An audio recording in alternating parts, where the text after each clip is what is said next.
Before I jump into this part, talking about all of the rules and such on how you can get cut off, I want to jump over and show you who Israel is, coming out of the Third Testament of the Bible.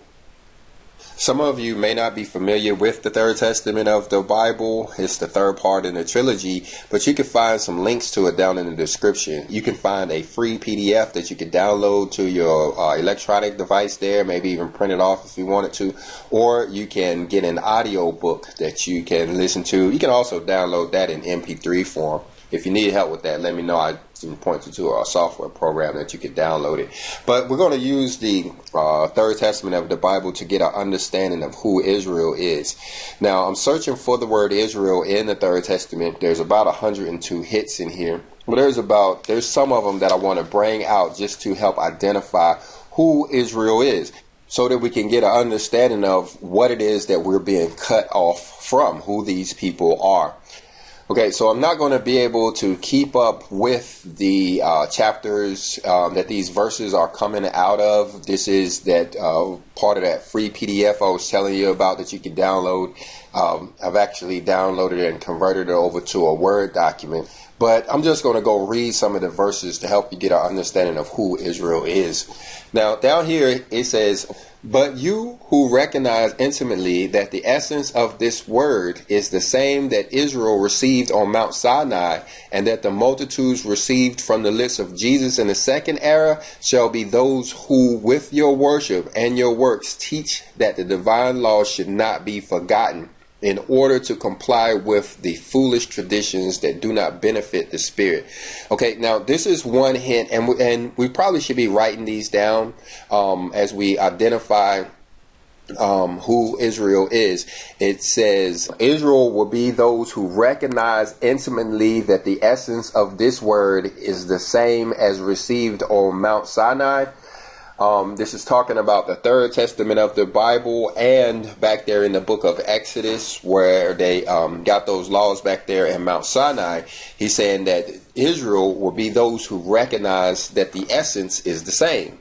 And by essence, he means spirit, core, heart, crux, kernel, soul, quintessence, or principle. So you understand that he's basically the same message that you got in the Old Testament.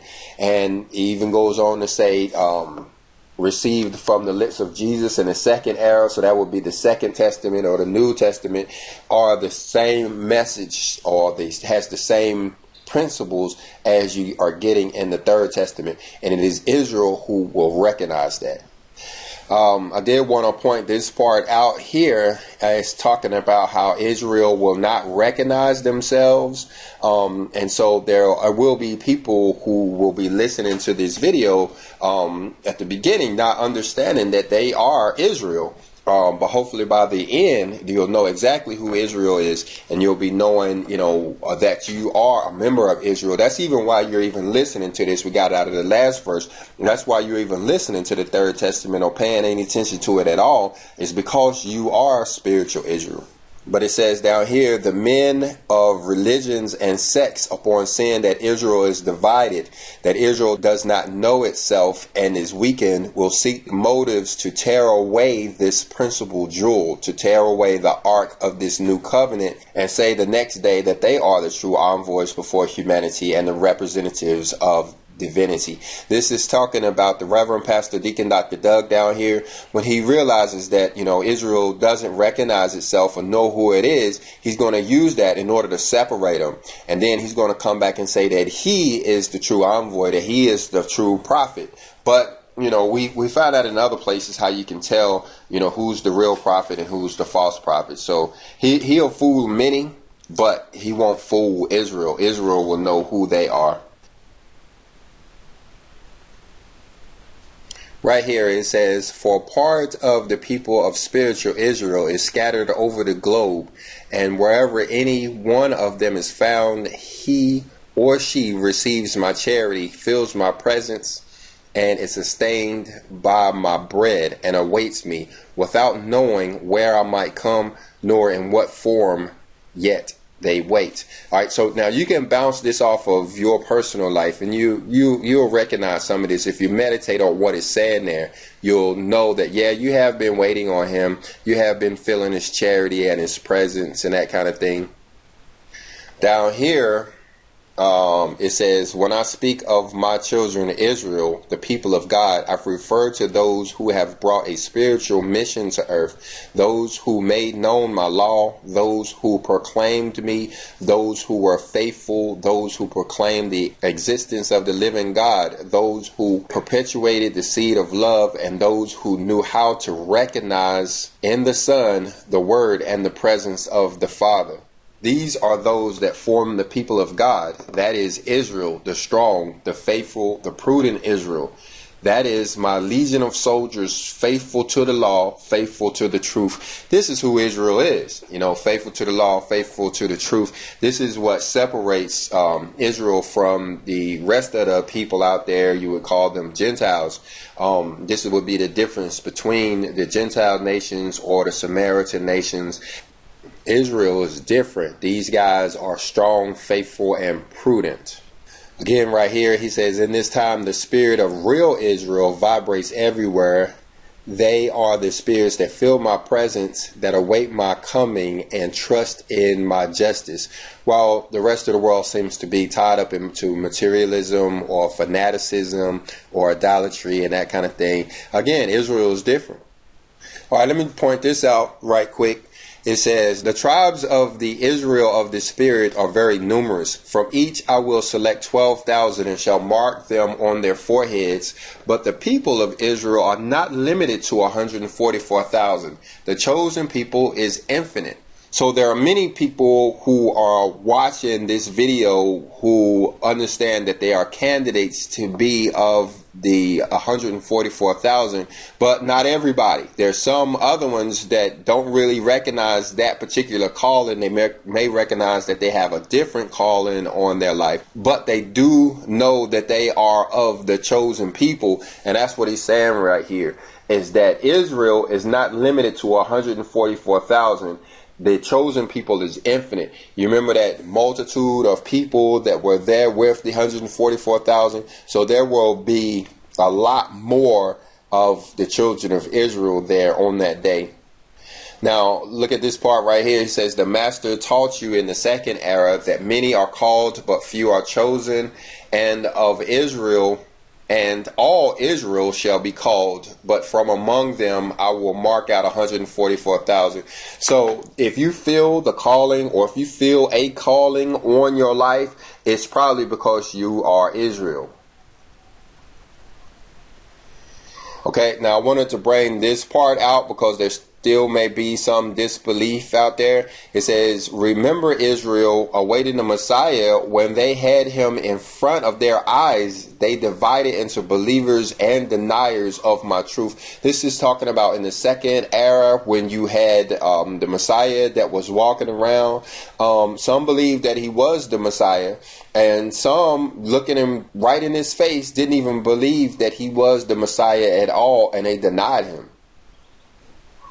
And so what it's talking about is how even in this time you're going to have division between those who will believe at first and those who will believe and those who will deny. They will eventually catch on, but you know, you have some hard-headed people out there like myself, you know, who need significant proof before they'll believe anything. So give them time, pray for them. They'll catch up.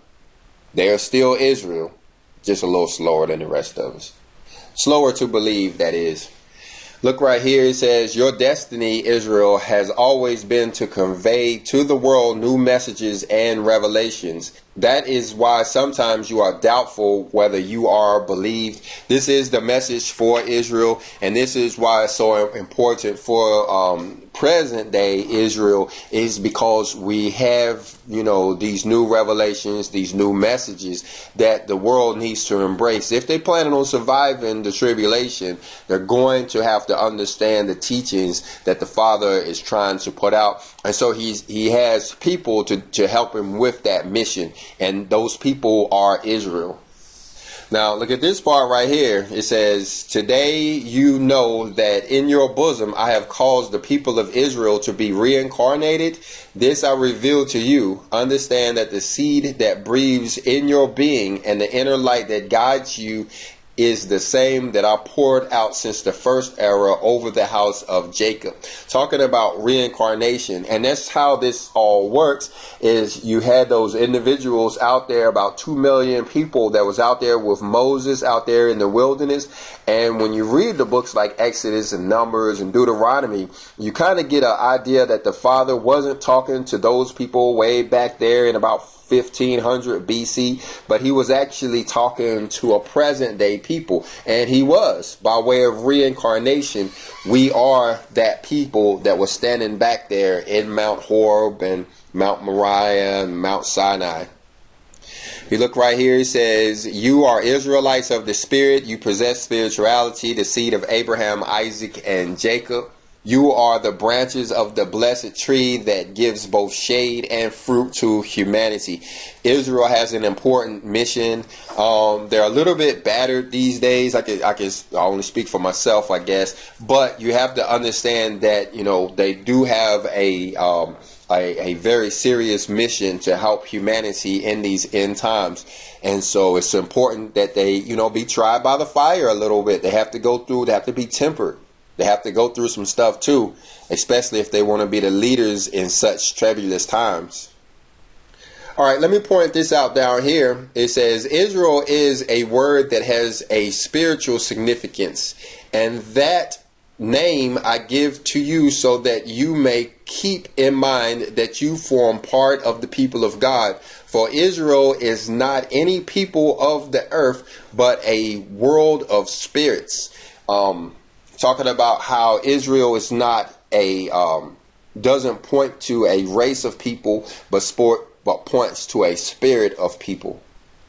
This is the last one we'll look at from the Third Testament. It says, yesterday Israel was a people on the earth. Today it is a multitude scattered across the earth. Tomorrow the people of God will be formed by all the spirits, and in perfect harmony together with the Father they will form the divine family. So now what this is pointing to is the post-tribulation era, where it says tomorrow it will be everybody's going to be the people of God. But today the people of God, the Israel of today, are scattered across the entire earth. And the reason for that is so that they can help. You know, there's people, you know, you would have Israel in all places of the earth, maybe except Antarctica. You would have some of these members scattered there so that they can help humanity to survive in the far reaches of the world. So now I hope you understand who Israel is. You know, I hope you understand that you are Israel. You know, even though there are going to be people who are going to try to convince you that you're not Israel, people who will be in disbelief. Hopefully by that you know and recognize who you are. But let me change gears a little bit here. As some of you have just found out you are Israel, let me show you how you can get cut off from Israel. Like we started this video looking at over here how you can be cut off. We saw a few minutes ago that you can be cut off from Israel by not keeping the Feast of Unleavened Bread correctly, by partaking in that week-long feast, partaking in leavening. And, you know, I get into that in other classes. I believe that's why they placed Easter right in the middle of the Feast of Unleavened Bread. It's like, okay, so that's the first feast of the year, or the second feast of the year, since Passover will be the first. So that is the second feast of the year, with Passover being first. But you see right here, you can get cut off if you partake in leavening. And we found out over there in the New Testament that the leavening is the doctrine of the church or something like that. So for them to be talking about Easter bunnies and Easter eggs right there in the middle of the Feast of Unleavened Bread, I believe is being done intentionally to get people cut off. I mean, it's like making people drink blood or something like that, because people are unaware of what's going on, and they may have accidentally kept the feast of Passover. We do have the spirit inside of us that could be leading us to do those things correctly. But then when we hop down there to the church and go on that Easter egg hunt, then we're actually getting ourselves cut off during the first part of the year. At the beginning of the year, you've already been cut off, and I don't know who would argue. I can only go by what I believe. And I believe that you'll stay cut off at least till Atonement Day, if not cut off for the rest of the year. But let's look at some other ways you can get cut off. Again, Exodus chapter 12 and 19 is talking about how if you eat leaven during the feast of unleavened bread, you will be cut off. So I guess it makes it important to understand what leavening is. But like we said a few minutes ago, you have to go to the New Testament and look at what the Messiah was talking about what leavening is to understand what it is that you have to be separated from. But what it boils down to is church doctrine. Okay, so down here in chapter 30, verse 33, you can see that you can get cut off for making this particular anointing oil. This oil was supposed to be a sacred kind of oil made of a certain composition. And if you just made this stuff just to be smelling good, yep, you'll get in trouble. Cut off from your people. But we established at the beginning of this video how when he says being cut off from your people, he's talking about being cut off from Israel.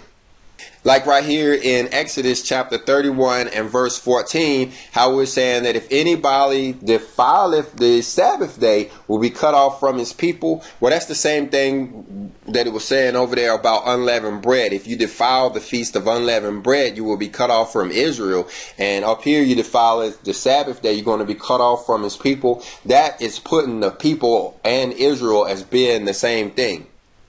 All right, down here in the book of Leviticus chapter 7 and verse 20 is talking about how if you were to eat of the peace offering with uncleanness upon you, you will be cut off from your people. And you say, well, what does that mean? What would that be to be cut off from your people? Okay, well, now, if you think about it, if you think about yourself as being spiritual Israel, and now you're going to be cut off, which cut off is, what would you say cut off means, Stay? Separated. Yeah, separated. So you actually not in relate. I said a few minutes ago, and I may be wrong for this, but it's like it's going to turn you into a heathen. If you're not Israel, then that must make you a Gentile, right? And we know that a Gentile is a person who doesn't know the Lord, or the same as a heathen. So when you do any of this stuff that's going to get you cut off, it could essentially be turning you back into a heathen, or making you act like a heathen, or something like that. I don't know. I would say that you would stop following the doctrines of Christ, because when you think of Israel, you think of ones who follow the doctrines and teachings of the Father. But when you think of a heathen, they do not. So when you become separated, it seems to me that you will stop following his doctrines, his teachings. Okay. And so I believe you're right. Now down here in verse 25, it says, for whosoever eateth the fat of the beast, of which men offer an offering made by fire unto the Lord, even the soul that eateth it shall be cut off from among his people, shall be cut off from his people. So here's another way, by eating the fat that's supposed to go before the Lord, you're going to be cut off. But look at this one down here. In 27, it says, whatsoever soul it be that eateth any manner of blood, even that soul shall be cut off from his people. And this is why I said a few minutes ago that putting Easter in the middle of the Feast of Unleavened Bread is kind of like making you eat blood, because as you see, eating blood is another way to get cut off from your people. Now, this may come as strange to people who are talking about, eating blood and stuff. But, a lot of the people in the entertainment industry, from what I understand, as part of some of the rituals that they have to go through in order to stay in the positions that they're in, is they have to drink blood. I ain't going to call no names, but I heard that a few of them people be drinking blood on a regular. But you have to watch out because, you know, when you go down there and order that big juicy steak down there at the steakhouse, have they taken the time to get all of the blood out? I know a lot of times when I go, you know, eat with my family at places like that, they always want their steaks well done. They want them cooked, you know, until they really, really brown. And, you know, because they say they don't like to see any blood. It's like, wait a minute, you can't cook blood out. You gotta wash that blood out. So, you know, you can't cook it out. You have to wash it out.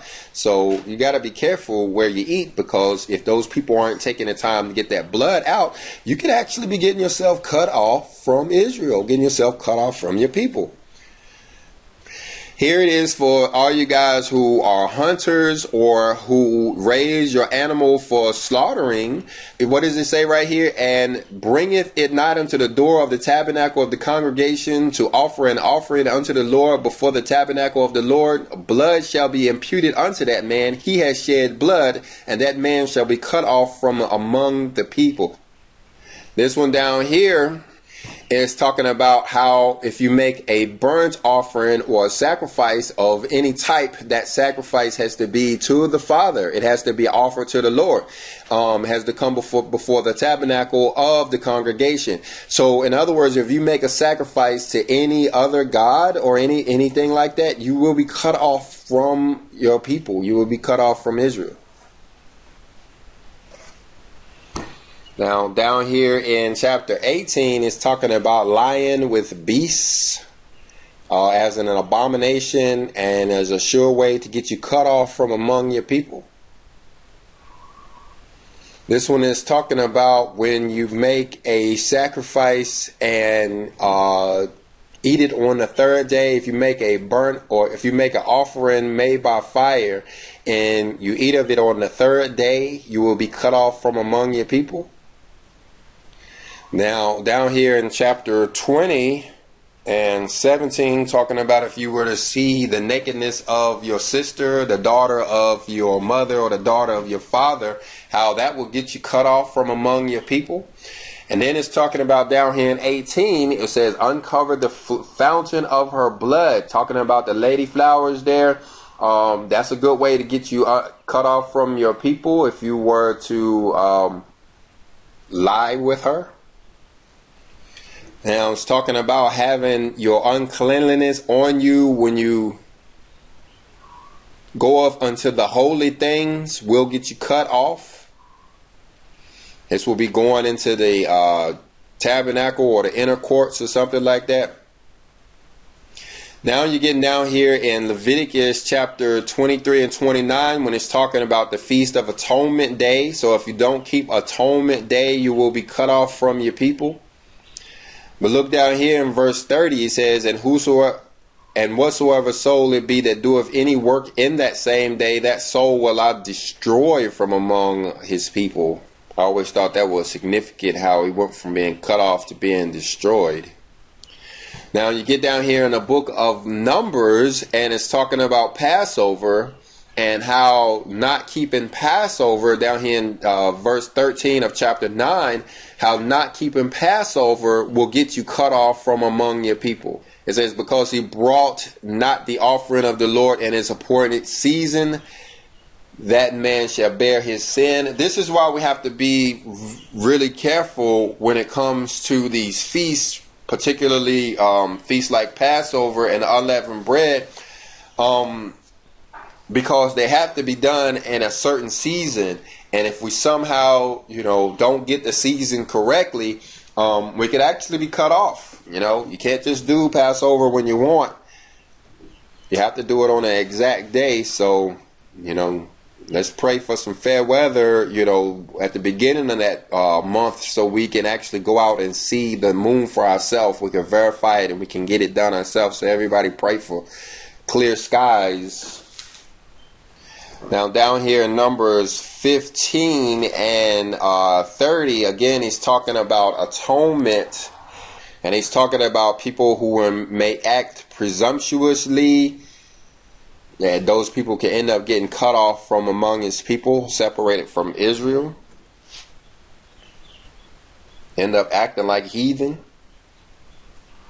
What does it say down here in 31? Because he has despised the word of the Lord and has broken his commandment, that soul shall utterly be cut off. His iniquity shall be upon him.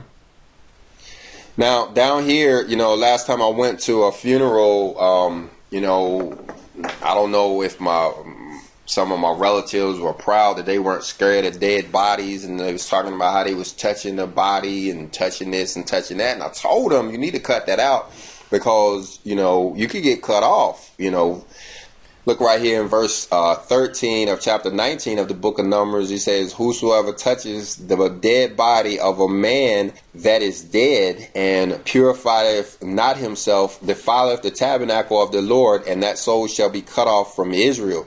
Because the water of separation was not sprinkled upon him, he shall be unclean. His uncleanness is yet upon him. And so, these individuals are proud. They were touching these bodies. I was sitting there in fear. Like, I don't know if I could touch a dead body of a human. But it doesn't matter. My fear is not the important thing. It ain't so much as I'm scared that dead body going to do something to me, as I'm afraid I'm going to get cut off from Israel, because I ain't got no water separation here.